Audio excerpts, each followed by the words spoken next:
believe we're recording. Are any of us really recording? We're recording. All right. Immediately. We should probably discuss what we're going to talk about. So, where do you guys want to start? So, let's just go with the obvious.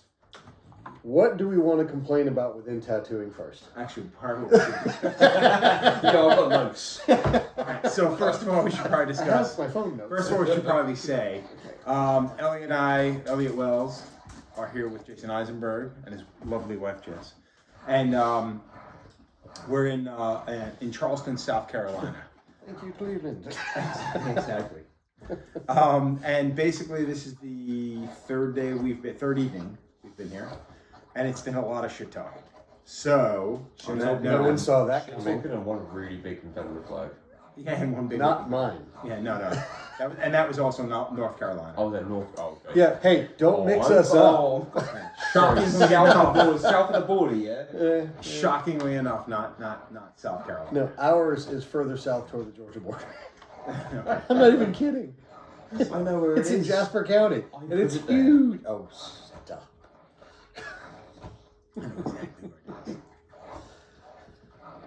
So how are you? So this is what happened. You turn the camera on. Oh, immediately, yeah. So this is your second trip down here with a guest spot. First time you came down was with Jimmy. With Jimmy, yeah. That was its own creature. Johnny. Yeah, Yeah, Jimmy, that's right. Apple has renamed Jimmy Litwalk Jimmy Litvac. Elliot is this is the first time he's been back in the country in 2 years. 2 years, Since COVID shut everything down. How do you think it's changed here from what you've seen in the past few days? So No, I just thought it would lead into something else. But the funny thing is, you and I on the way down here, I wish we had a camera on that because realistically, That's the way it all always we did works. was talk shit about like all the things going on. Yeah. And the funny thing is, all the things we talked about pretty much have gone on in the last so today my client, and again, this isn't about talking shit about a client, but it's kind of about talking shit about a client. Young tattooer, super nice guy, really, appreciative of getting tattooed, which was nice, for a change. He knew who you were. Yeah, exactly. He was one of the few people who knew where I was, one of them did. Oh, yeah. And again, We'll get to that. But again, I think one of our biggest beefs in this whole thing has been like generationally, yeah, exactly. Well, not relevance. It's not even relevance. Generational, yeah. So here's a good example of that. One of my staff members said to me that she had a book, and it was from Ronnie's Tattoo, and I was like, in Rhode Island, and she goes, yeah. I was like, Ronnie's in Rhode Island. She goes, yeah. How do you know about Ronnie's? And it's like, how do you not know that I would know about Ronnie's? Coming up, Ronnies Flash was in every older tattoo shop, or every older tattooer had his flash in their shop in some way, shape, or form. The Ronnies Flash that I grew up with was the small flower flash, and it was literally flowers this big, and there was 6 vertically, and then just a couple of random rows and some flowers scattered around. And in the middle, Ronnie's Tattoo. It's his signature traditional letter in Ronnie's Tattoo, Newport, Rhode Island. And I used to take them down, and they were so simple, I would trace them. And it dawned on me at one point, I was like, oh, I can draw this on the skin. And I was sitting there drawing the same images. And then, of course, years later, I would find them in the Zeiss book. Yeah. It's like, there they are. So I think that reverence that we had is important because not only does it show you that everything is cyclical, but the only thing new is only new to you. Well, I think you can say it was cyclical because right now It's not. It's not anymore because with the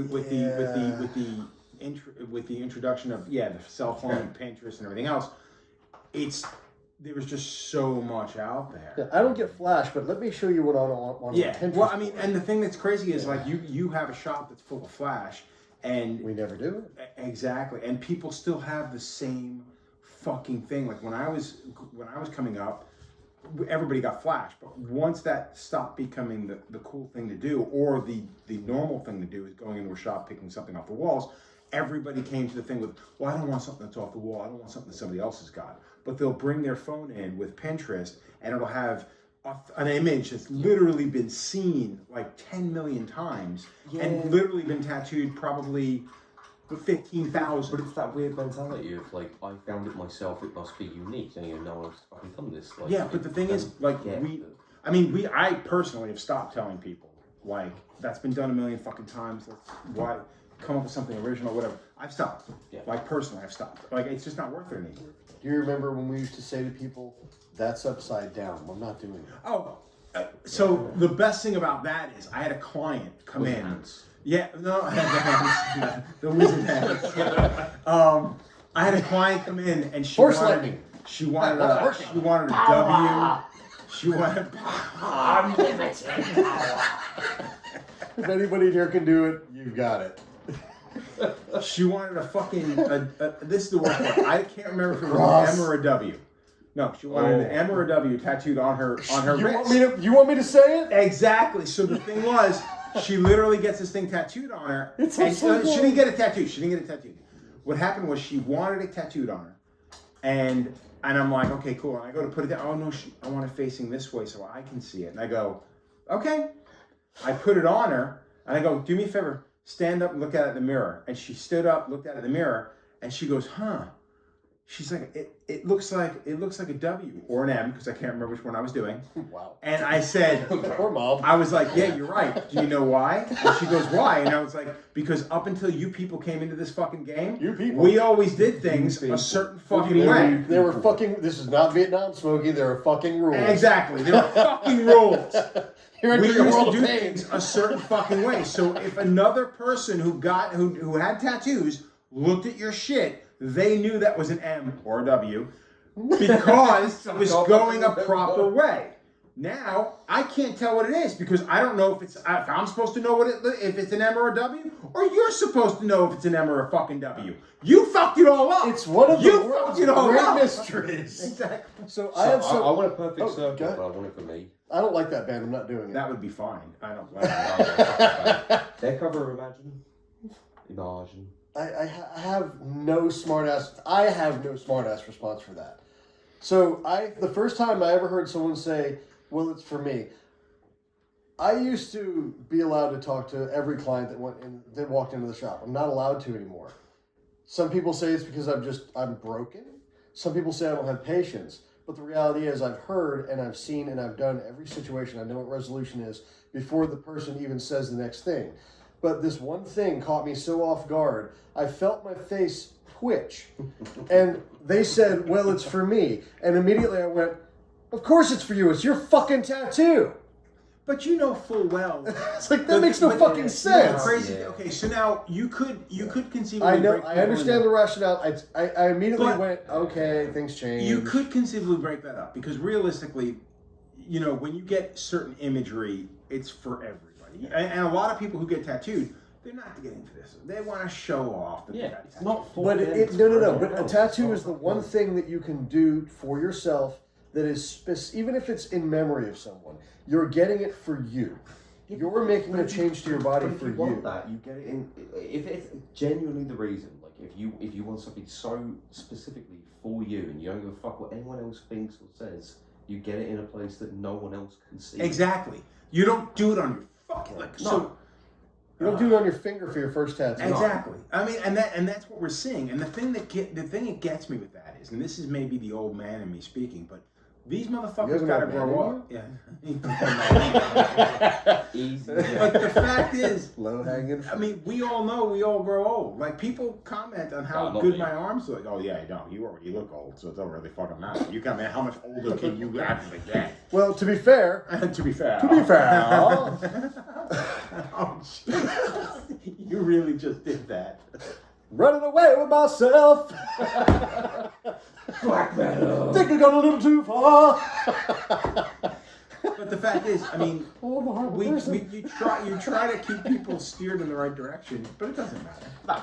Look, ultimately, our job went from protecting the craft and guiding people into our world to just giving somebody the best, cleanest, safest tattoo they can. Because if they're going to do it, if we say no, they're going to find the guy that's going to say yes. And that motherfucker is going to be the guy who has no problem Yeah. Giving somebody Well, I something, don't- taking an illicit photograph, Well, something just fucking So, scummy. I remember having a real fucking thing about hand and neck tattoos. Yeah, you couldn't get your hands or neck done unless No. you were fucking sleeved. Yeah. And Well, it's not that you couldn't. It was Nobody would frowned do upon. it. Nobody would do but it. now it's that fuck it. I started with an neck Yeah. sleeve. Well, but the thing that's crazy, here's the other That's thing with that. If you workforce think fault. about it, but you look at all those illustrations that are out there. It's like, oh, Apprentice no, in 80s. Apprentice, yeah. And now the Apprentice today. Who's doing those tattoos? People that were told no by people Exactly. like us. So that's what I'm saying. Like you've got like my guy today, and again, he's probably going to see this, and I apologize. I don't apologize, but whatever. You're stating a fact. This But is a the fact is, generational thing. You're you know, fine. he's been tattooing 4 years. He's got an apprentice. Like that's insane to me. That's absolutely insane to me. You are still fucking learning. Why are you teaching somebody else? Not to mention the fact that, you know, I've been doing this for almost 30 years. I won't apprentice anybody. And I'm not knocking anybody for apprenticing. Hey, you want to do something neat? Let me teach you all my bad habits. Yeah.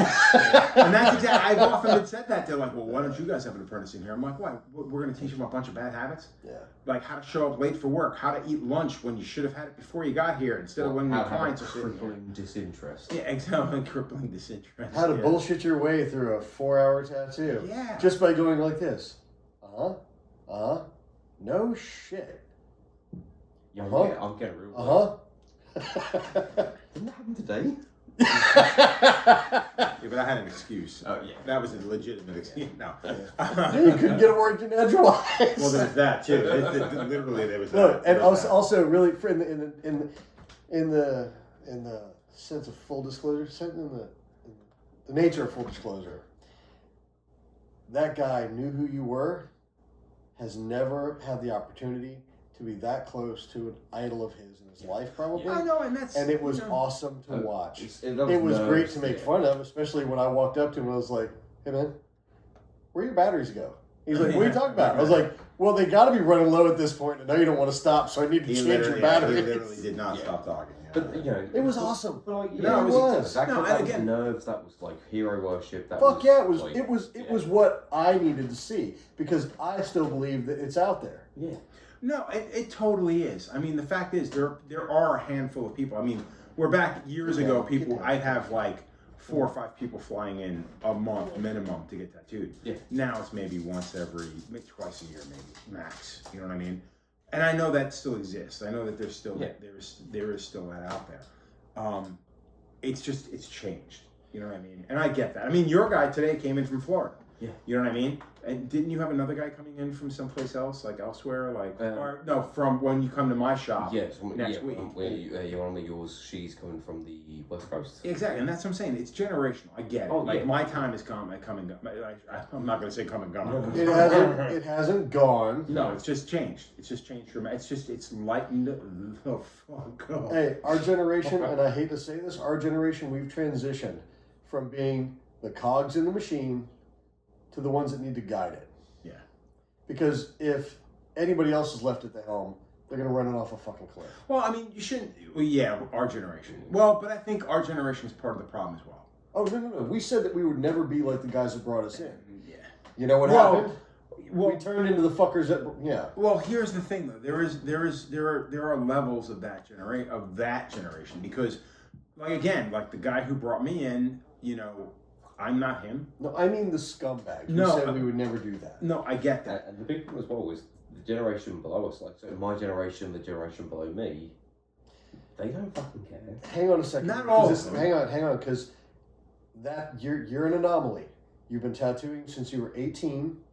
Mm. You have gravitated toward more established tattooists. He is a lot younger than he looks. Yeah, he's 16 actually. He's aging in reverse. Yeah. Benjamin fucking Buttons. But what I'm getting at is Benjamin Buttons plural. Benjamins or buttons. say that one after another fucking beer. Jesus Um, Christ. But what I'm getting at is you were brought in with that reverence ingrained in you because it was there. It's what you had, to quote you, around you in your area. You had older tattooists. Yeah. If you had a bunch of snot-nosed punks that were like, fuck these guys, we're going to go open everlasting. I love you guys. And Just saying. I mean, that was a big issue back then. Oh, back in the day, yeah. When but everlasting now- opened, all the older guys were like standing there literally going, But the fucked up thing about that is everlasting. So that was a thing too. That was a big deal. The ignorance of tattooing, which still continues, obviously, because I was ignorant to it. I didn't know how big of a I didn't know how big of a faux pas that was that these guys did what they did. You know what I mean? I mean, shit. I mean, I left the shop that I apprenticed in a year, just after a year. You know, actually, it was almost a year to the month, a year to the day. Yeah, but it's not like you did it to just go run and open a shop. Oh no, I went to work with Tom and Sid because those people. That's what you did. Yeah, you got opportunities. You grew. It wasn't even so much a matter of opportunity at the time. Like, I learned almost everything I knew from Tom and Siv. Like, those two were the two most important things in my life for this industry, for this business, for this trade. Well, but wait. When you went... Dude, I would have at that point. Well, hang on a second, though. When you say that, though, Tom and Siv were doing incredibly different styles of what you were doing. But the thing was, it was three people in the shop.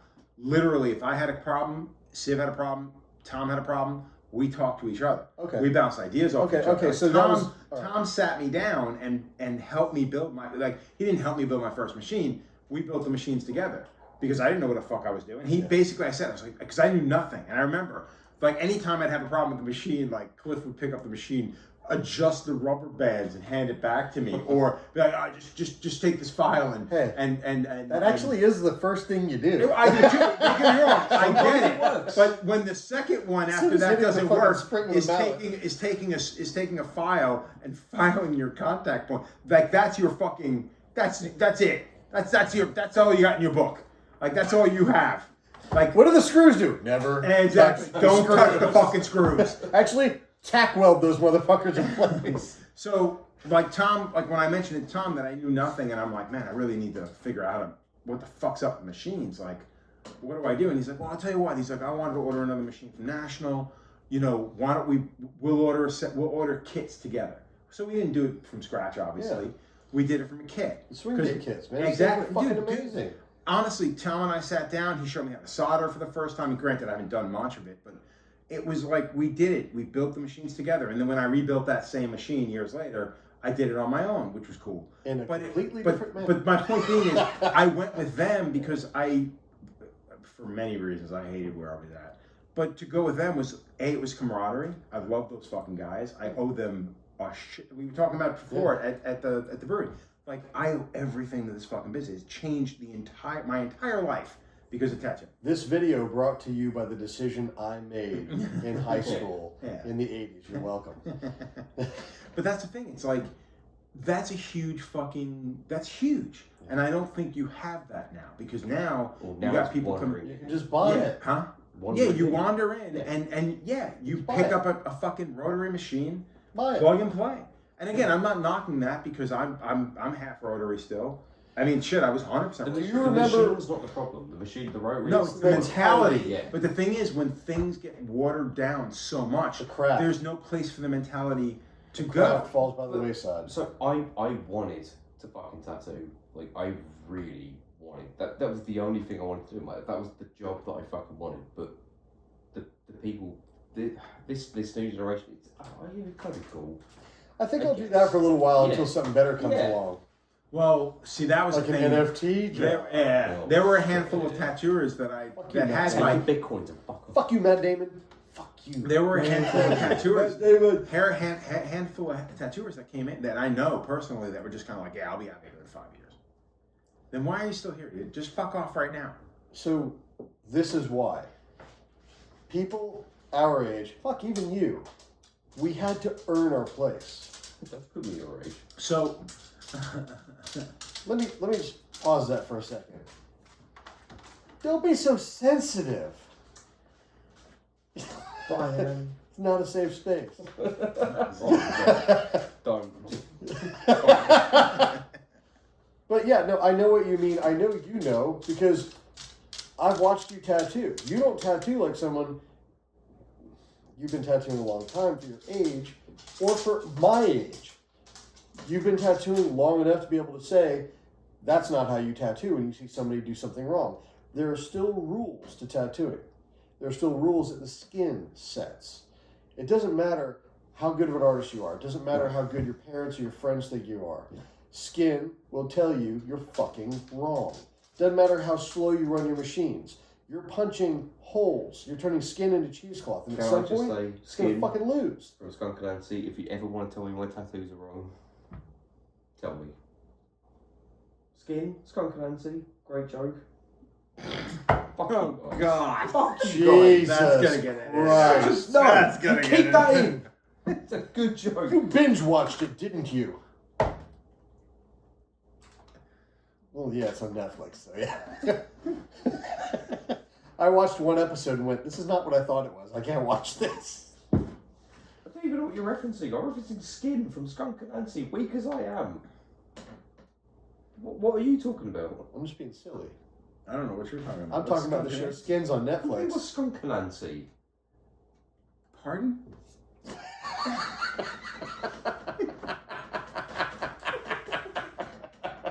Tom Clancy? What? Skunk and Nancy. Skunk? And Nancy. Skin.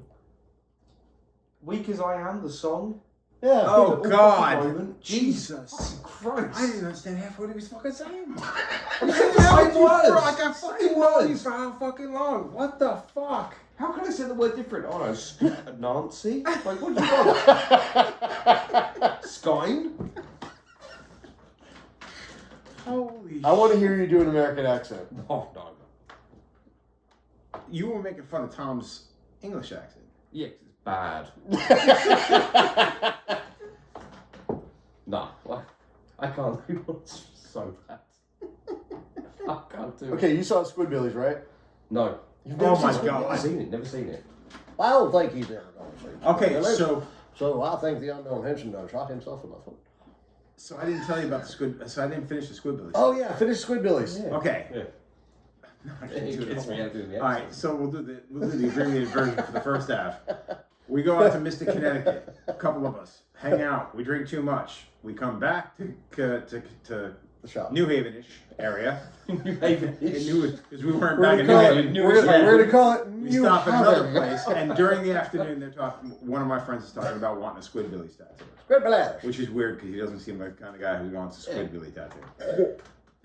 We won't describe it. So the one he wanted said that he wanted a Squidbilly. What's the name? Early.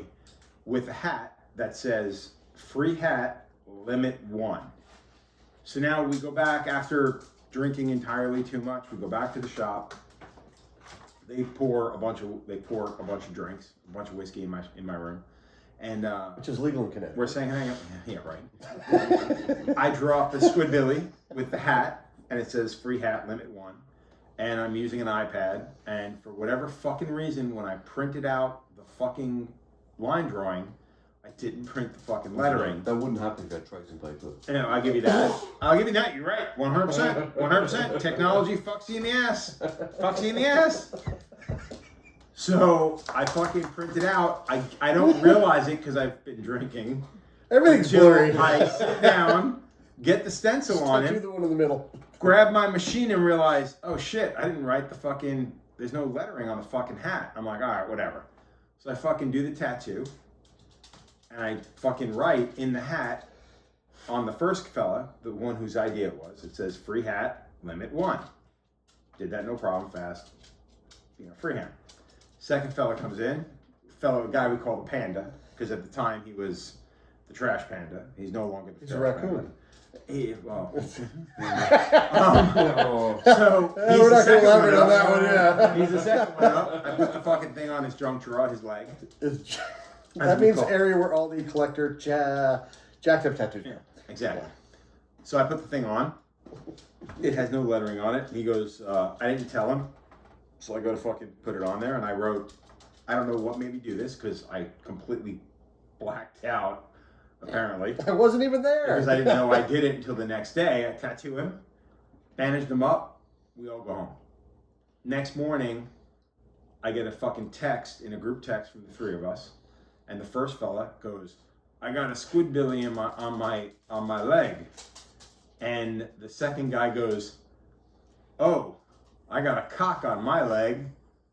And I'm like, what do you mean you got a cock on your leg? And he takes a photo of the fucking tattoo, and it's a Squidbilly with a hat, and it says "Free cock, One.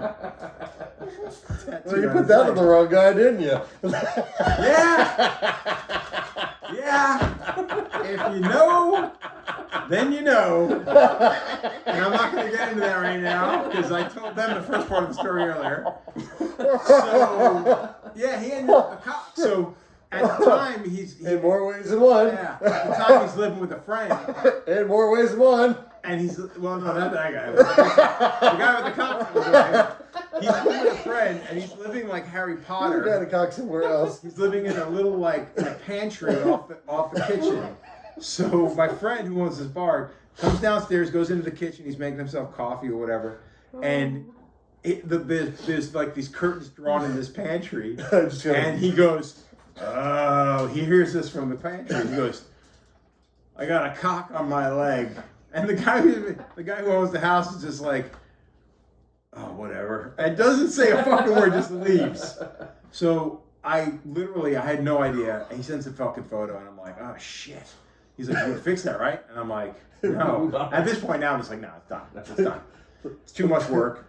He's like, well, what if we did like a barcode over it? I'm like, no. So I don't do barcodes, dude. 90s are over. I did eventually do good. So I said, next time I tattoo you, I'll fix it. Yeah. So he comes in and I'm tattooing something else on him. So he's got the squid belly with the freak cock. So what I did was, because he's the trash panda, Free cock. I did a raccoon tail coming off the hat, and he's just like, "What the fuck is that supposed to be?" And I'm like, "Free cocktail." And he was just like, he's not happy about it. No, you say. Not for nothing, that's clever. That's fucking good. Fucking hell. Just don't get tattooed by me. I can't say don't get tattooed by me. I was about to say, hang on a second. A lot of people are going, ooh. Oh, Jesus Cocktail. Christ. Great joke. Oh, that was That's awesome. not a joke, actually, it happened. It's not a joke. Oh my God. It's just coincidentally funny. Holy shit. You can't make that up. All right. We'll do one more. What do you guys want to talk about? Wow. Do we God. want to talk about something serious or casual? God. No. No, we don't talk about God. No. It's serious in what way serious? I don't know, like us existentially look at something in the state of tattooing. It's like our own mortality. Fuck that. I mean, the bitch of all that is the fact that most everything that I have to add to that is literally shitting on what's happening right now, and unfortunately, none of it, in my opinion, is good. And it's one of those things that's kind of hard to kind of really. Like I said, whenever I've done Ink Magazine stuff, it always goes back to that, and it's always funny. Like every time we talk about stuff, it's always in a funny light. But there are people that take serious offense to it because we're shitting on their generation. And it's shitting on their generation. But it's one of those things where it's like yeah, man, like that's what happens. Like I remember the first time I met Jack Rudy, and he was just kind of like, you could tell he wasn't happy. You know, doing a seminar and talking to people and whatever. But he was there to take the money and do whatever. You know what I mean? And looking back on that, I can see why the older generation before me is angered by where things ended up. It's not the retirement they thought they would have. Yeah, but the thing is with that, I mean, I know people from my generation that will retire and do well. I think it's really the mentality of the individual in our business that makes that decision. When I talk to, if I got to come, it doesn't happen now, but like say 5-10 years ago, when people would come up to me and be like, yo man, like, what would you recommend? Like, you know, what do you want to say? What would you tell somebody in my generation that's coming up now, tattooing 2 years? What would you recommend? And you know, no, I don't ever say that. I don't ever say that. But like, if it's a big guy or a big girl or whatever, I always say, I was like, get healthy. Because I mean, I look at myself now, I'm a fucking train wreck, and I have lost some weight, but it's like you lost a lot of weight. Yeah, but it's not enough, and it's also, keep in mind, it's also fucking 40 years of abuse, you know. It's true. So I mean, if I were to tell anybody, that's one of the first things they say. But now, 10 years later, I was like, get yourself a fucking IRA, get your fucking money, get on Pay the your books, taxes, get your a shit. fucking mortgage, buy a home. Exactly. And I've been fortunate with that because I have So something I for did everyone do. in Europe, not that IRA. Not that IRA. Yeah, exactly. Don't join that club. But no, it's true. It's like you don't want to. You looked at the fucking camera. Well, no, I'm looking at the mirror because when I that's back just up, the I bomb. step out of it. So. Don't even look at me. Just so to bring back something a little bit from what you'd said about generational and everything else, I think that one of the things that I told somebody not that long ago when they were talking about I want to get into tattooing, I told them, if you're going to get into tattooing, do it the right way. Don't just decide that you're going to buy a tattoo Start machine. tattooing, yeah. You know, go to every shop you can. Get told no until someone says yes. Yeah. And this kid did. And he ended up moving to Maryland, just asleep. And he's tattooing now and he's doing well. But he was one of those people that I knew not only could take that advice and actually do something with it, but excel. Because certain people excel with adversity. We used to call them tattooists. Yeah. Well, that's the thing. There's no. I don't think that the majority of the people getting into the business now are tattooers. They're all tattoo artists. Well, but remember, Huck Spalding made that shirt as a gaff. The initial tattoo artist shirt with the kit, that was initially a gaff. And it just took off, so they went, no, it was serious. We didn't mean that as a joke. But the thing is, I don't think it needed that catalyst. I think that was going to happen regardless. Oh, no, of course it was going to happen, because, I mean, honestly. I bought Huck Spalding's AZ of tattooing, and I know for a Everybody fact did. But Deadhead shading. you know, even years after the fact, years after it came out, years after it was kind of really relevant. It wasn't relevant by the time that me and Michelle bought it, but it fucking helped. This is why it's relevant. You want to know why it's relevant? Because somebody who figured out how to do it better than you did at the time printed it. Yeah. Well, that's the thing. I remember my friend Jay Scott, who owned Hobos. Yeah. We were talking about him earlier. He said, like, when he did his first tattoo, his wife was literally like walking through the book, like, and he's getting ready to tattoo, and she's reading the book. It's like playing Dungeons and Dragons. Okay, the basilisk has run into the room. You got to pick up the 10-sided die. Except and- there's no page acne-laden 53. virgin telling you what's coming around the corner. But the thing is, like, they were going. It was like a step by step.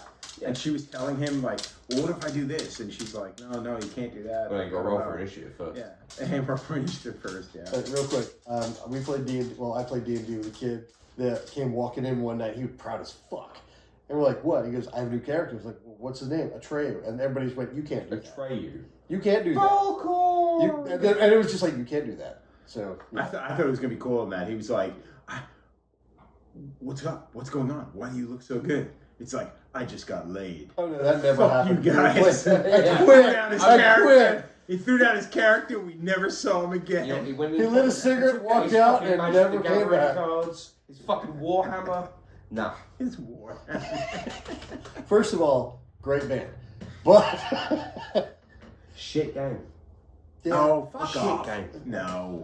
So anyway, getting back on track, I think Not that- the game itself, the people. Oh, the people. People fucking terrible. If it wasn't for the people, I'd fucking love Warhammer and Warhammer 40k. But okay, LARPing in theory, great. The people. So I'm talking about LARPing. yeah.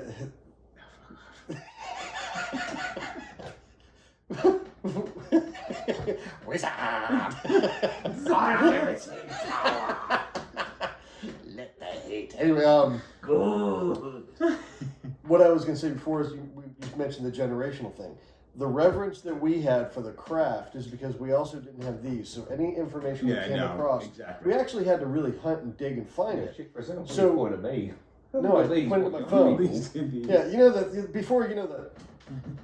But what I'm getting at is, we coveted those things because, and like the people that brought you in probably did the same shit with you, to a degree. It cheap.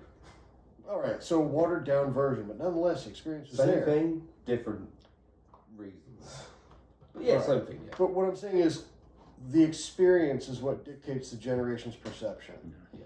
Our experience was I don't give a fuck if, where the shop was. If you were in our age group, the tattoo shop you walked into, the smell, the sounds, the light, the way the floor felt when your fucking shoe went on the tile, everything. Soap distortion, sticky. Coffee. Yeah. Cigarettes in the shop. No, see, when I came in, we didn't have that. My first tattoo experience, professional shop. On Long Island, I should say. Well, I don't know about the elsewhere. So, because I think S&W, when we went into S&W the first time, they still had the fucking bolted in fucking ashtray. cigarette ashtrays in the fucking wall, like 3 of them on one wall. But dude, S&W. Wood panels. Yes. And the crazy thing was, so originally when you walked into S&W, you walked into the front of the shop, and it was big. It was at least this big, and then the back there were 2 double doors, 2 separate rooms. Double doors. The sinks. Oh God. So the funny thing is, sinks nowadays are all stainless steel. They had porcelain fucking sinks in their stations. Yep. Dude, like from the standpoint, keep in mind it's an old building. Yeah. The fact that Not they had even an them old was building impressive. since Long Island. It was like from '68 maybe. So it was made illegal in 64. Yeah. And so they moved out to the island probably around 67, 68. Yeah.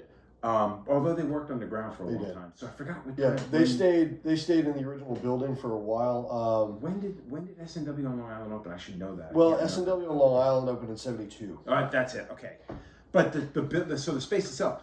So when I took Civ there, they had put up another almost like a divider. Yeah.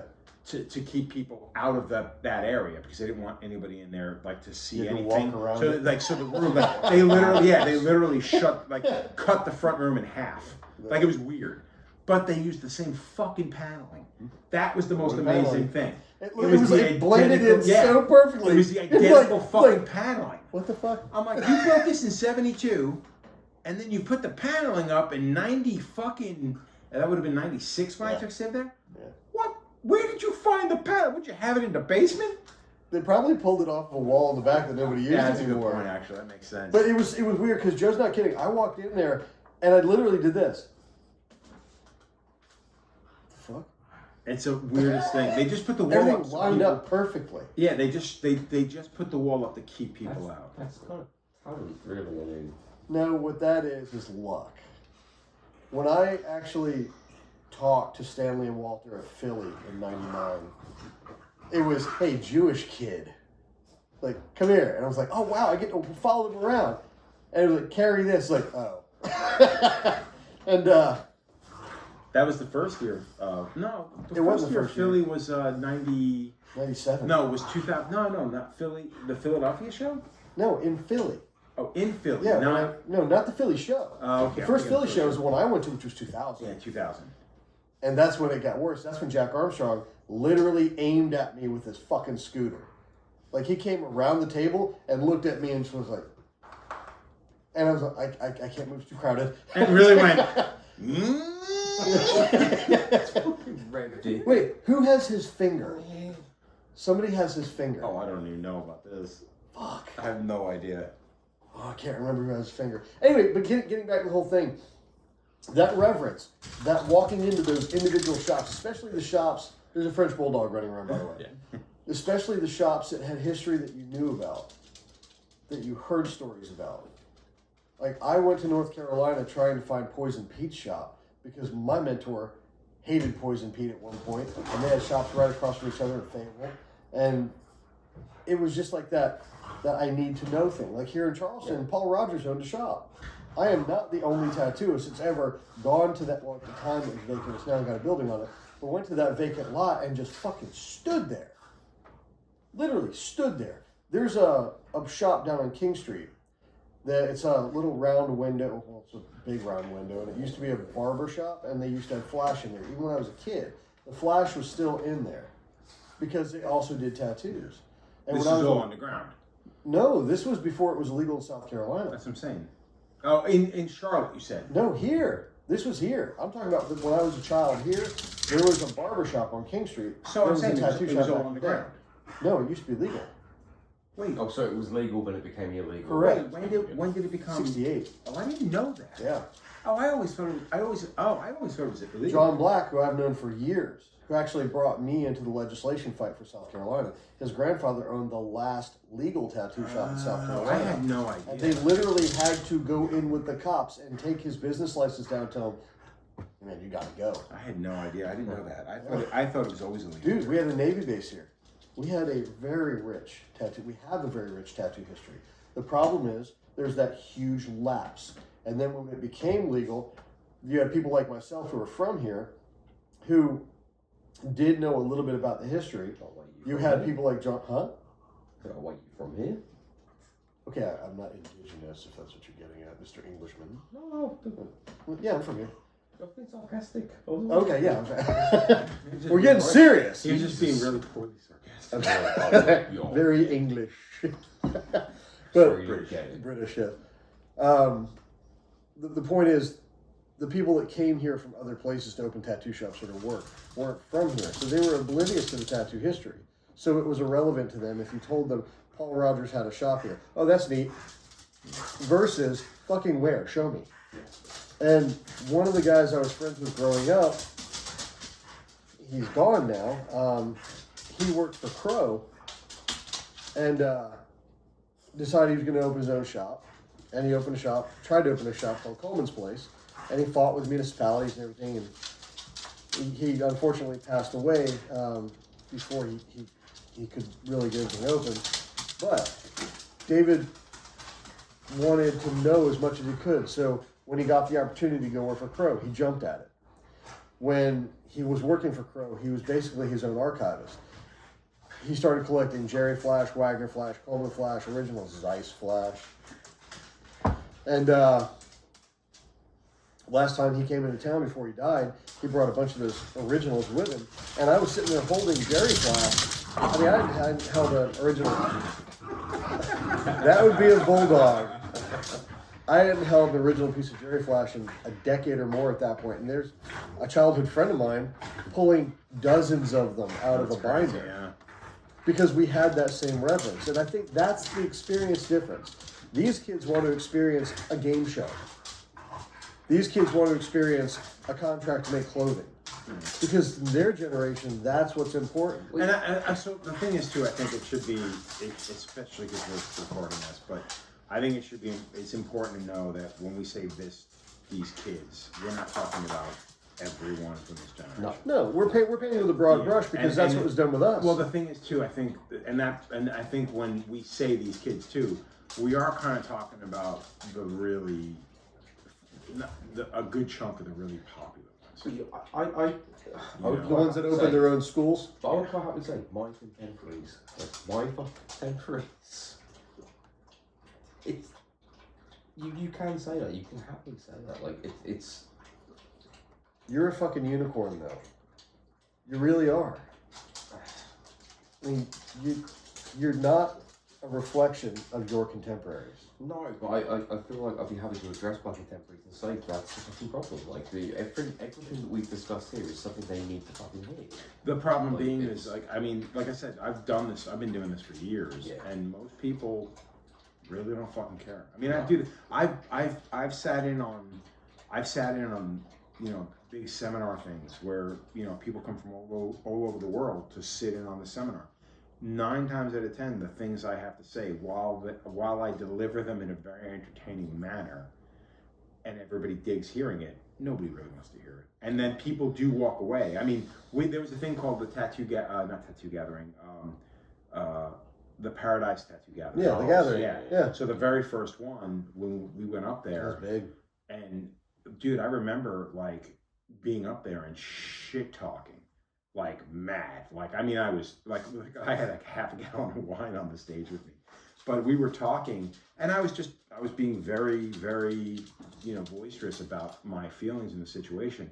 And there were people in the audience, like there were a handful of young people, and this is going back You guys would walk out? 10, 15 years ago. They didn't walk out, but they were just kind of like, who the fuck does this guy think he is? And there'd be another person sitting right next to them going, that's Joe Gavrienko. Like, if you don't know who he is, then fuck off.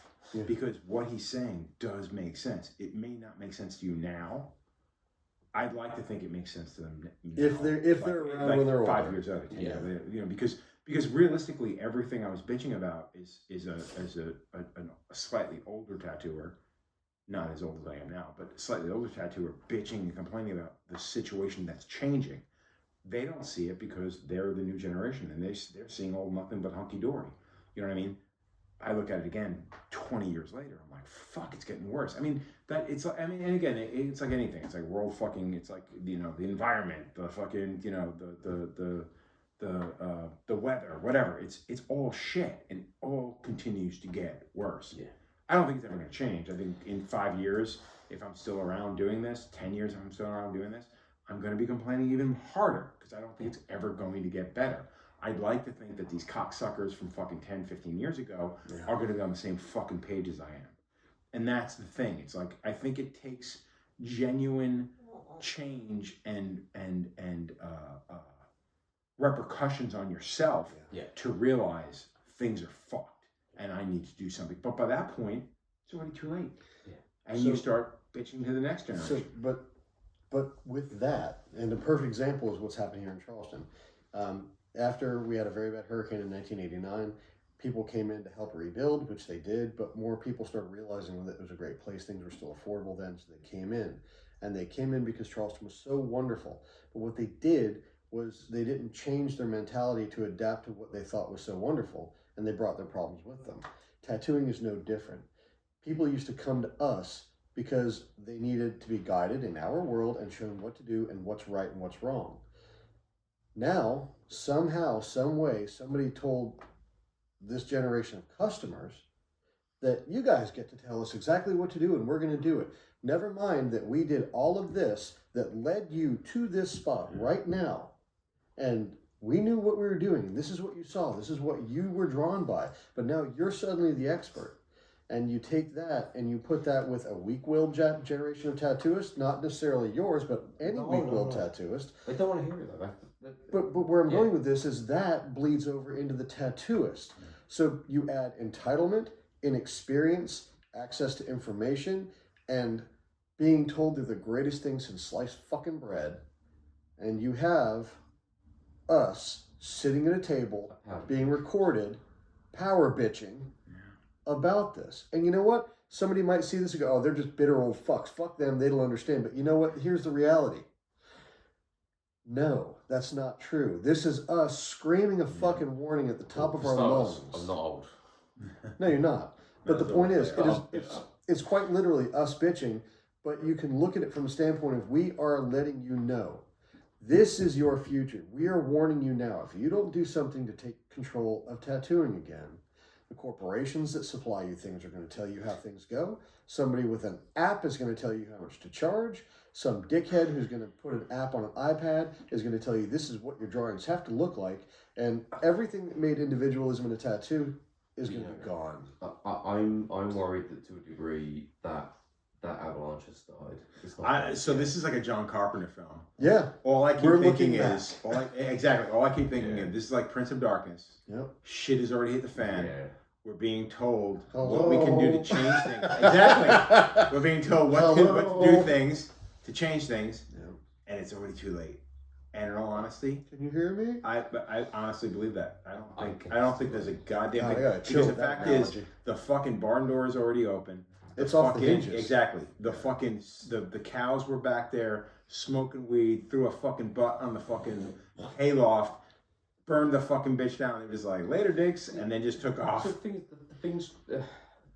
change too fucking quickly. It's no longer a generational divide. Like the people no, it's not into it now. It's like fucking the equivalent of 4 generations divide. Like, dude, it's when the homeboys bought Kingpin from Don Kabowski, everybody said, Don sold Kingpin? What did he sell? Fucking needle making and a couple of books? Dude, and they turned Kingpin into something that an investment firm bought. And that same investment firm is buying everybody. Everything. That's the thing. Everything. Okay. That's what I'm saying. That's one of the reasons, like going through Brazil and buying and dealing with Paulo. He's himself. Now, I'm not going to say he would never sell. Well, I mean, he's in Brazil. Nobody's going to buy him out. Yeah.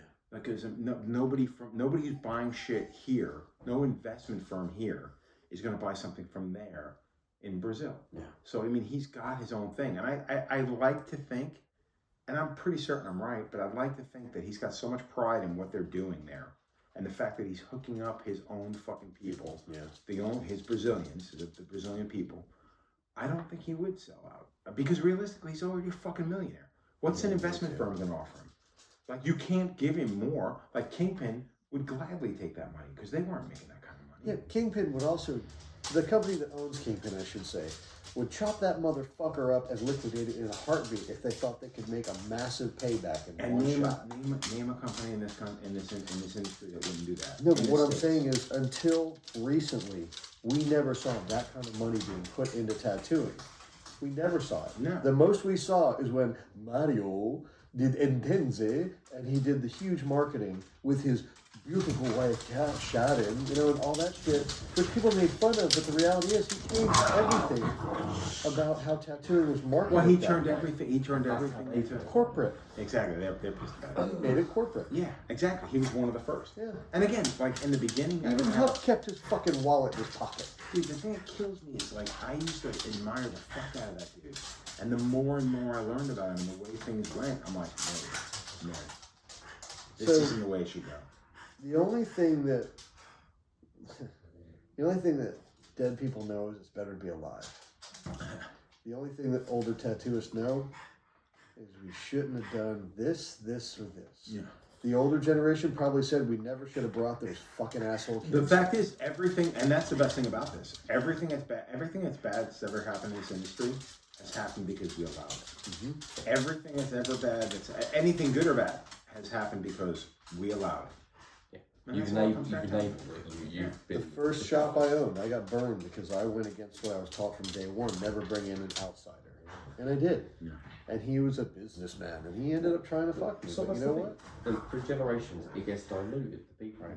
The lessons get broken down. But it's got to a point where it's so diluted now that what you guys are saying means nothing. So, the people who are going to watch this, if they ever do, well, you know, the kids aren't going to watch this. This new generation's not going to watch this. Yeah. So now, on that note, because this is the first thing we've ever done, the worst thing to do would be leave it on this fucking this doom and gloom. We're crashing and burning, baby. Yeah, we're a David Lynch movie now. Yeah. Okay, so let's go David Lynch and go fucking what's his face? Pabst Blue Ribbon, motherfucker. Baby wants to fuck. Exactly. We gotta go on a fucking lighter note because this is just entirely too heavy. I spent the last half hour fucking crouched over this fucking table, just sat back to the first Yeah, I bust that with a Dennis Hopper, so yeah. There you go. That's what I couldn't remember saying. Yeah. I'm so bad with that. So, you know, to end this on a happier note, what's one of your favorite memories of tattooing that you can talk about? I'll be honest, I can talk about most of my favorite. What I mean by that is that you can talk about and feel like you're not going to make anybody go, oh shit, or cringe or anything like that. Something that's a little more... I'm trying to think if I want to decide. I'm trying to decide if I want to go full-blown gay or if I want to be funny. It means happy. God, I hate my life. Like, I hate what I am because it's so not cool in today's world. It's that's just it. Like I like how it's punctuated. I feel like a fucking dinosaur. I feel like a fucking dinosaur. No. It's like you can't eat the little dinosaurs anymore. That's not cool. Remember Boondock Saints? You can't tell a guy you're gonna kill him anymore. Yeah, you can't tell the guy you're gonna kill him. You're taking all the fun out of the job. I don't even know, man. I mean, there's a lot. I have a lot. You know? Fuck, I don't know. I really don't know. I mean, there's so much. Yeah, it's really tough. It really is. Yeah. It's like being like it's when people ask you like, "What's your favorite tattoo?" I'm like, I don't have a favorite tattoo. I have a favorite. The last one I did. No, I can't say that. I have favorite clients. I have people I genuinely enjoy hanging with. It's like they're watching.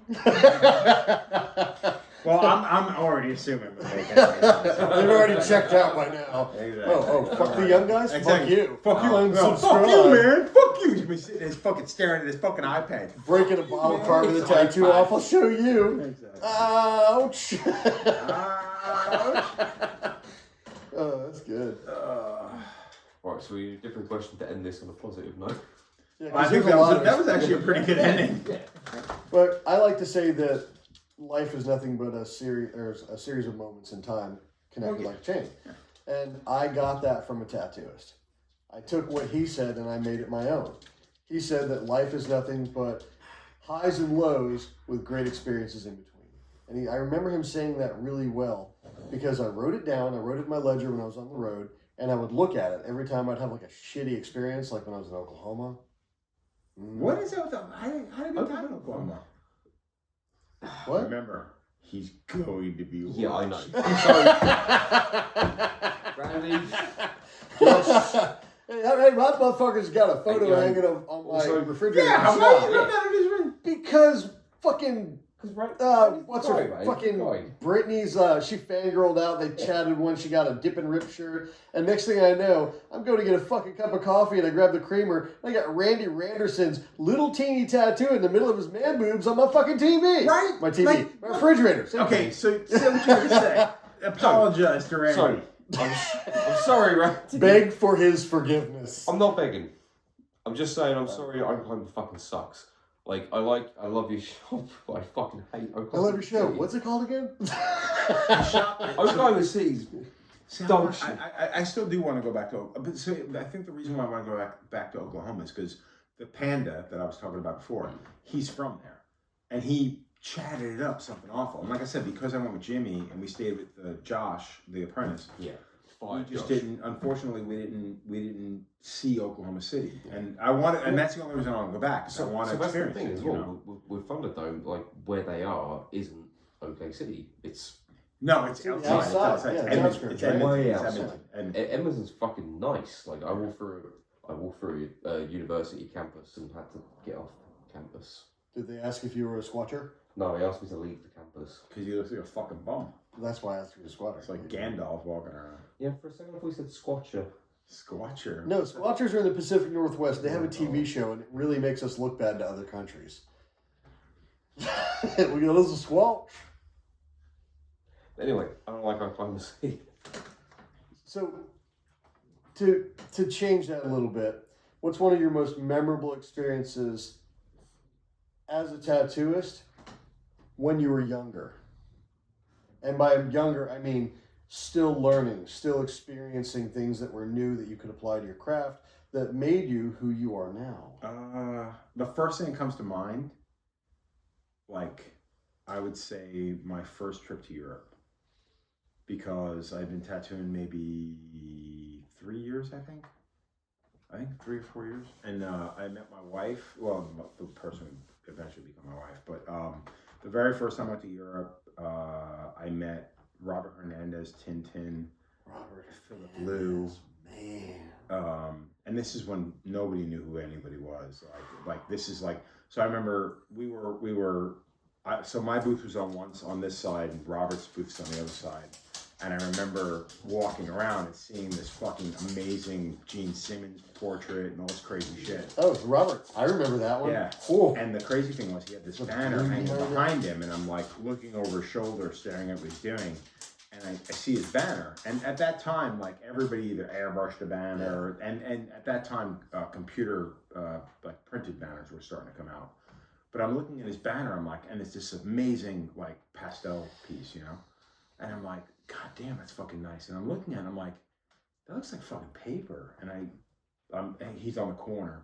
So I reach over and I touch the banner and I'm like, and I pull it off and it's fucking pastel on my fucking finger. And I'm like, oh my God, this is a fucking 4 foot fucking 4x2 or 4 foot by 3 foot or 5 foot by 3 foot fucking original picture hanging behind him, and he did that almost not every single show, but whenever he was did known like, for doing that. yeah, like a stint, he'd do like 4 shows. He'd give it to somebody. Yeah, I don't know about that, but I mean, he might have for real. No, he gave them away. Yeah, for real. I don't know. He might have. I don't know. Would you want to roll up a pastel? I mean, But he'd go Oh, to a you few. got fucking play with it unrolled. you'll roll around on it. But dude, like, so I was blown away by that, and so I would say my very first trip to Europe, because we flew into Switzerland. We went to Lausanne. I was with my who would eventually become my wife, like that was an amazing experience. And then, again, I was a kid from Long Island. You went to the building, the 2-story building? No, he was on it was a 4-story walk up. Okay, so you went to the street shop. Yeah. No, it's not a street walk. No, but you went to the street shop though, right? No, I went to his. Okay. The street shop was downstairs. Okay, so when are we talking? We talking early 90s? That Or would, we're talking that would have been late 90s? 90s. Yeah, okay. Because So I went to the walk up with the creaky step. Yeah, to his house. Yeah, I went to that one when you walked up and the creaky step. Somebody was like, "Hi!" They knew you were coming up, and the smells hit you and everything Yeah, else. that was God. so I went there. That's the first Oh. trip. The second time I went, a couple of years later, they had the street shop, Yeah. and it's funny because we took a cab to Phillips, and then we were there, and then he's like, "Oh, let's go walking back," and the walk back was like a fucking 2-mile walk, but we walked back with Philip. You smoke a joint the whole way. He did, and he asked me. He's like, "Oh, Joe," he's like, "Do you smoke?" And I'm like, "No, I don't smoke." And he's like, "Oh, okay." You know, and it's funny because it's weird to hear Philip defend smoking weed. He's like, "You know, I came from a family where this was." I'm like, "Dude, you totally don't have to try to apologize or Especially with that fucking accent. It just doesn't fit. it was really yeah. Exactly. At that point, dude, I was like, you could stop and fucking pump dope into your fucking veins, and I'd fucking carry you home. Yeah. Like, You feel it. it was amazing. Like so I remember that walk back with him that time. That was the second time I went to Europe. Not the second time I went to Europe, but the second time I went to Switzerland. And dude, I mean, he is a genuinely amazing person. I will admit though, and this is the dark side of this, I guess. I've known him for my whole career, like 20, almost 30 years, and seeing the changes in people. Yeah. You know what I mean? That's weird. Okay, so I spoke to somebody who. And I don't mean that in a knows him. bad way, but No, it's no, weird. yeah. It's you see differences in people. Well, I know someone who knows him, and when I first met Philip, it We're was getting on the dark side again. No, we're not getting on the dark side. No. When I first met Philip, I met him very, very briefly, like Mr. Lou, and he was like, and it was in Greensboro, it was North Carolina, and Little John show. That's that's not the first time I met him, but yeah, I remember when Little John got him to come there. Yeah, that was I was big. like, holy. That was big. I was tattooing in North Carolina. Podunk, fucking North Carolina. Philip fucking Lynch. Yeah, but LJ also traveled there a lot, so he had a good rapport with him. Oh no! Again, Yeah. that's the difference. We used to travel. Yeah, not that we used to travel. We used to travel. We'd seek people. People out. recognized that, Yeah. and when they were asked, like, "Hey man, would you come to my little fucking Absolutely. town?" He came. Yeah. Like having Philip Lou come to his show. Dude, he had people At that come from time? other countries just because it was closer than it was to Switzerland. It's amazing. Fucking, what was the Canadian dude? Kurt Wiscombe. That's too. No. I would definitely have remembered Kurt Tetris Street Individual in Winnipeg. He's from Toronto.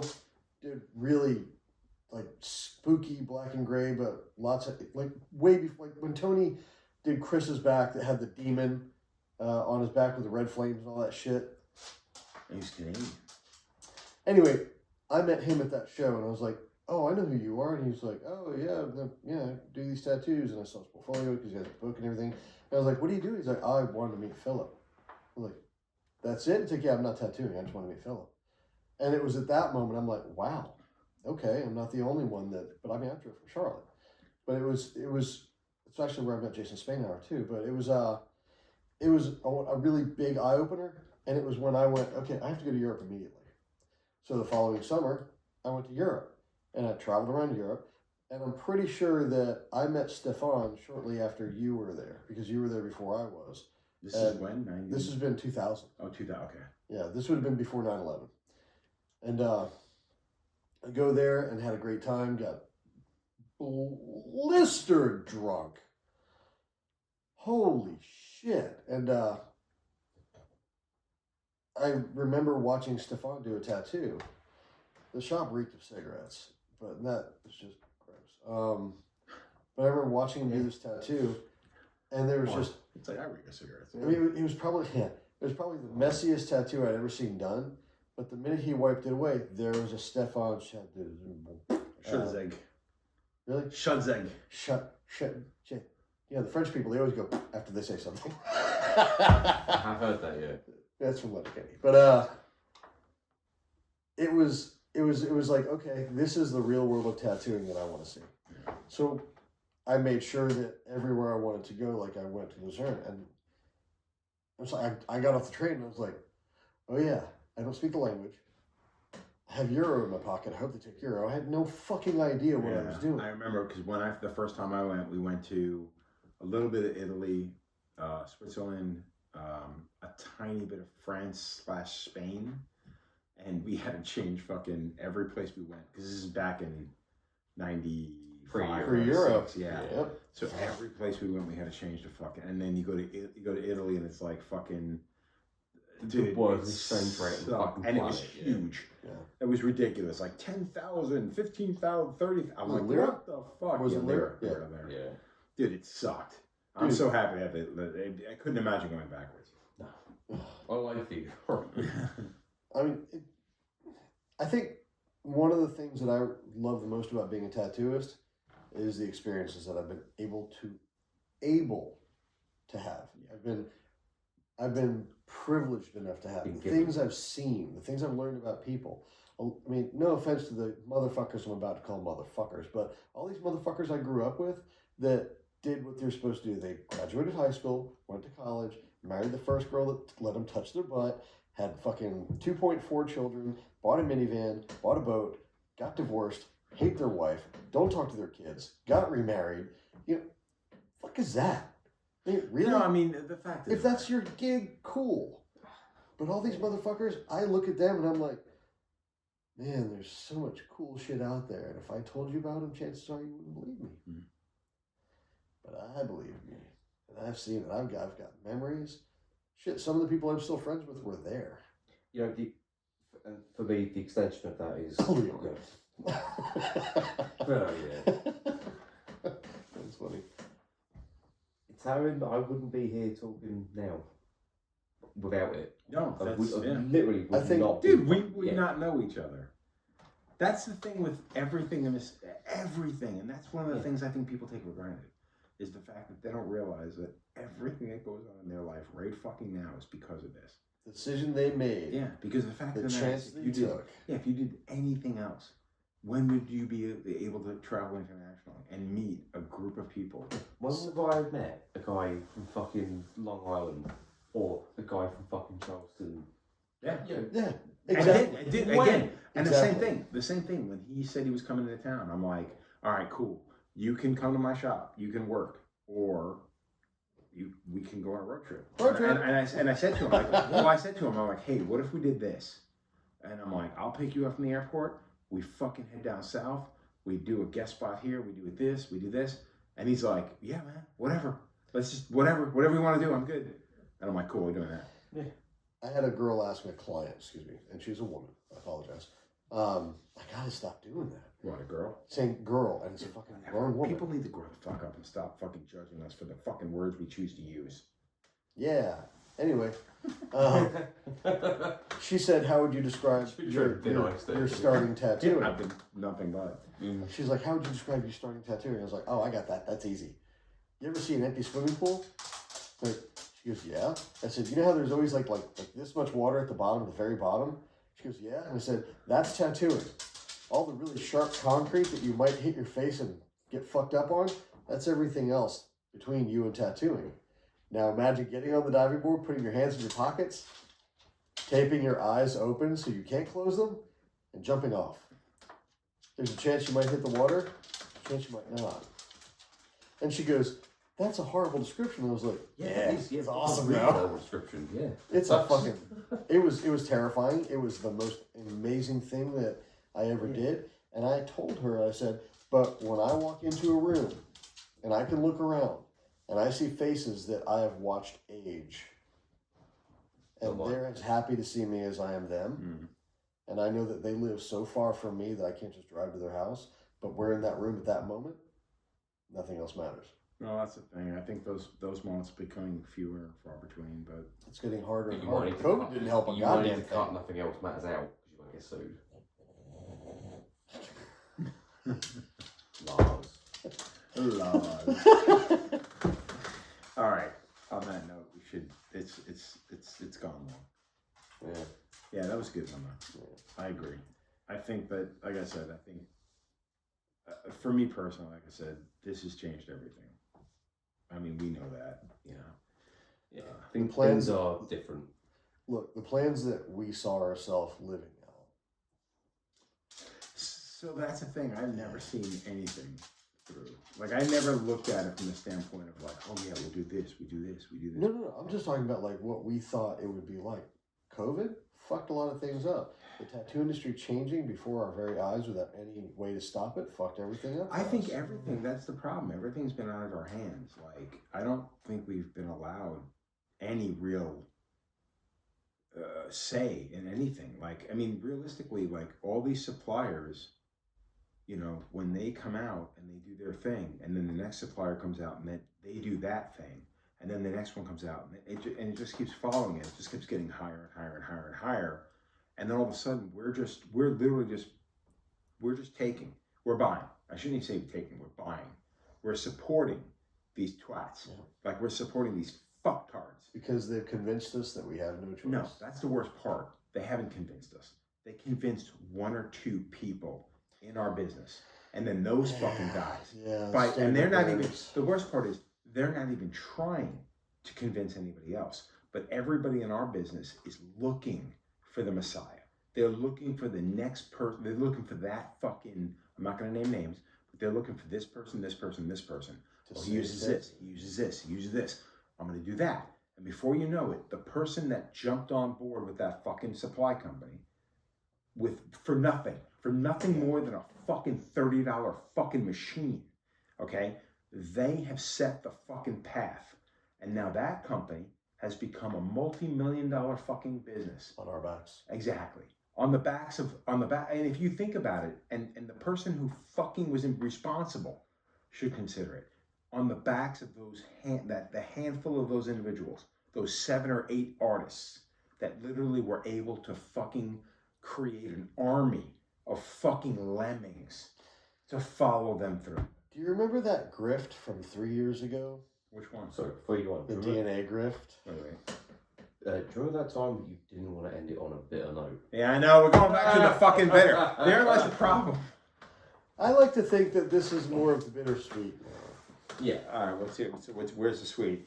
The sweet is when that grift came along, the names that were involved with it were every big name from our generation and a little later. But when they figured out that they got used, everybody made fun of them. Yeah, but to what end? But that's what I'm getting at. Everybody made fun of them. But every time you turn around, someone else is doing the same exact fucking thing Yeah. because some dickhead with a business model but no talent came along and went, hey, you and me, we're going to make some money. Dude, that's the thing. You know what the best part is? Now we're going to end this. This is how we're going to end this. NFTs! Oh, fuck off. Fuck you!